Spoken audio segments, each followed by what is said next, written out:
Newspapers को भी लेकर एक र्यूमर भी चलता है जी, कंफ्यूजन भी चलता है जी। तो न्यूज़पेपर्स को लेकर आप क्या कहना चाहेंगे? कई लोग पूछते हैं कि द हिंदू पढ़ना ज़रूरी है या फिर इसका कोई सब्स्टिट्यूट किया जा सकता है, तो अपना आपका अनुभव और क्या राय है आपकी? सबसे पहली बात तो ये है जिसमें कोई भी दो राय नहीं है कि न्यूज़पेपर एक अनिवार्य हिस्सा है। ठीक है, लेकिन न्यूज़पेपर कौन सा पढ़ें, अब उसमें आपको देखना पड़ेगा कि अगर आप अंग्रेज़ी उतनी द हिंदू के स्तर की समझ पाते हैं तो बेस्ट है, बहुत अच्छी बात है, द हिंदू ही पढ़ना चाहिए। लेकिन अच्छा, एक चीज़ और भी मैं इसमें कहूँगा, न्यूज़पेपर में क्या पढ़ना चाहिए और क्या नहीं पढ़ना चाहिए। कुछ लोग क्या करते हैं, न्यूज़पेपर को एक कि भाई कथा है पूरी पढ़नी है, तो उसको वो कई बार शुरू से लेकर एंड तक, तो उसमें तो सुबह से शाम हो जाएगी, तो उसमें अपने को धीरे धीरे पढ़ते पढ़ते समझ में आने लगता है कि यूपीएससी के हिसाब से कौन कौन से हिस्से ज़्यादा महत्वपूर्ण है। फॉर एग्जाम्पल, फ्रंट पेज हमेशा पढ़ना चाहिए, पॉलिटिकल को थोड़ा कम भी पढ़ें चाहे, लेकिन नेशनल इंटरनेशनल जरूर पढ़ना चाहिए, स्पोर्ट्स भी थोड़ा पढ़ना चाहिए, बहुत डीप में जाने की आवश्यकता नहीं है। और इसके अलावा जो विज्ञान प्रौद्योगिकी क्षेत्र में कोई सुधार हुए हैं या देश की कोई नई अचीवमेंट है, सरकार की योजनाएं हैं, सोशियो इकोनॉमिक सिनेरियो देश का क्या है, उसको जरूर पढ़ना चाहिए।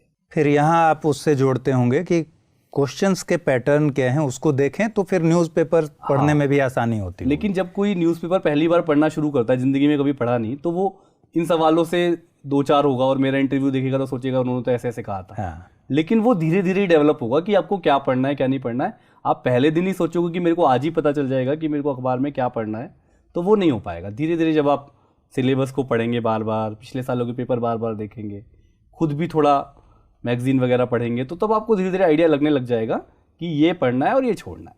टाइम मैनेजमेंट में अगर वेटेज की बात करें तो न्यूज़पेपर के लिए कितना वक्त होना चाहिए? न्यूज़पेपर के लिए मुझे लगता है कि 2 से 3 घंटे का वक्त, अगर आप कुछ और नहीं कर रहे हैं, नौकरी नहीं कर रहे हैं, केवल तैयारी ही समर्पित रूप से कर रहे हैं, तो 2-3 घंटे का वक्त आपको सुरक्षित रूप से देने में कोई समस्या नहीं है और देना भी चाहिए।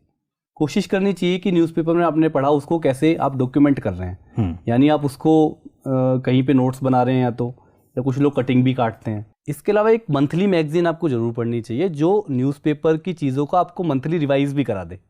आपने आज पढ़ा कि चंद्रयान का प्रक्षेपण हुआ, आपने उसको न्यूज़ में पढ़ा तो आपको एक दिमाग में बैठ गई बात, लेकिन उसके जो गहरे बिंदु हैं कि कैसी तकनीकी थी, क्या भारत से पहले कौन कौन से देश हैं जो चंद्रमा पे यान भेज चुके हैं, इस तरह की बातें मैगजीन आपको बता देती है और उन चीज़ों को पुष्ट कर देती है।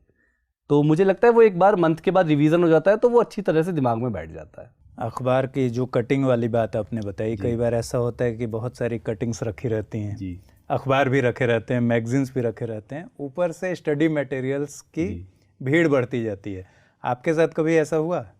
मेरे साथ भी ऐसा हुआ है और मैं तो खूब देखता हूँ कि जो यूपीएससी की खासतौर पर तैयारी कर रहे होते हैं लोग, उनके कमरे में जाने से भी लोग इसलिए कतराते हैं कि उस कमरे में एक बड़ा पुस्तकालय होता है तो उनको लगता है, वो एकदम तनाव में आ जाते हैं कि भाई इतनी सारी किताबें पढ़नी होती हैं तो फिर कैसे करेंगे हम।